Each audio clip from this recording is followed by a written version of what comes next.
1994 году Россия начала жуткую войну в Чечне. В чем состояла ошибка? Что надо было сделать не так? Не надо было вообще начинать. Я неоднократно разговаривал по этому поводу с Ельциным. Я сказал, что нельзя воевать с мусульманами. Мы уже показали себя, когда в Афганистан влезли. До сих пор из него не можем выйти. Вы же это видели? Да, конечно. Я вообще говорю, это же невозможно с ними. Если они ребята фанатики, а тут те были ваххабиты, лучше с ними договариваться. Всегда нормально. Тем более, они не стремились захватить ни нашу территорию, ничего. Они просили просто дать им у себя жить спокойно. Ну, нормально договариваться. У нас были хорошие договора с Татарстаном, с Башкортостаном, особые договора центра с ними. Были даны приоритетные условия по экспорту своей продукции, в частности нефти. Почему они так у нас процветают? Потому что им были даны особые условия. Ну и слава богу, тогда национальный вопрос был погашен. Примерно то же самое просил и Дудаев. Именно так же хотел, нормально, мирно, но, к сожалению, у нас было лобби, которое почему-то не назвали, ну, видимо, как всегда, по старой пословице, когда вор громче всех кричит «держи вор». Вот Филатов, глава администрации, и Севастьянов, глава московского ФСК, почему-то ему была поручена Чечня. Я говорю, когда к нему приходил чуть ли не через день, я говорю: Женя, почему ты если лезешь в Чечню-то? На что, в Москве, что ли, в Московской области у тебя больше дел нет? Ну, вот так вот там, значит. Я понимал, что чистые, обычные нефтяные вопросы возникали у них. Чистые, легкие бабки. Они хотели взять скважины, да? Честно подъехали, знали, к кому подъехать, знали, кто подонок, знали, кто на содержании у Гусинского. Эти люди докладывали Ельцину о том, что творится в Чечне, как значит, там идут дела.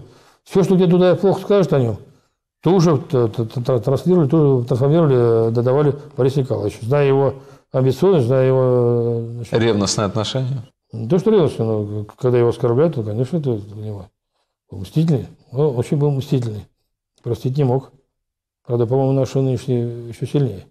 Это правда, что вы однажды взяли в заложники президента Чечни? Это попозже было.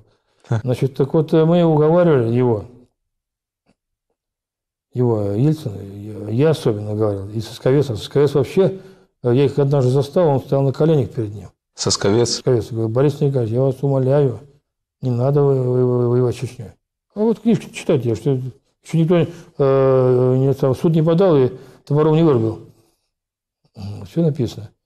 И вот тут стал на колени. И нас неожиданно, главное, меня, Барсукова, значит, Сосковца, эти придурки, значит, Филатов, Севастьянов там и же с ними обозвали партией войны.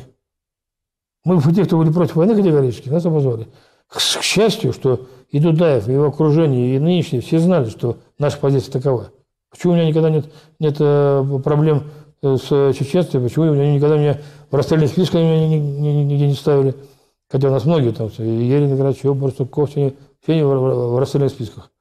Вот. А они знают, что мы всегда были против войны. Более того, значит, я разговаривал 3 раза, причем 2 раза запись разговора была записана с первым помощником Дудаева. Ой, господи, Сулейманов, фамилия, типа Сулейманов. Я сейчас, у меня в книжке есть, она просто. Прочитайте. И запись нашего разговора была распечатана. То, что нужно было подчеркнуть, Ельцин носил. Прочитайте. Вот они чего не хотят. Никто не хочет воевать. Что вы думаете? Нет, Пашу давайте срочно, в 3 дня, чтобы был план, значит, войны. Вот дали ему план. Там ребята, когда в Генштабе разрабатывали этот план, я потом рассказал, генерал Беленков, ночами не спали, но нельзя так быстро такие вещи делать. Потом столько оружия ставили там. И вот, несмотря на это, было принято это решение. Причем на Совбезе присутствовал Калмыков, это тогда министр юстиции, а он был против войны. И тут же прям мгновенно поехал, и Дудаеву все рассказал в подробностях, что планируется. Вплоть там до часов, где, когда, что. Ну-ну. Все знали, все было известно, что он поехал, что они знают. Ну, говорите, переведите план. Что ты еще видел? Ну, почему-то торопиться так было.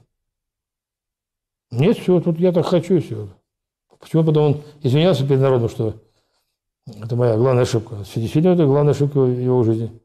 Но он за нее не ответил.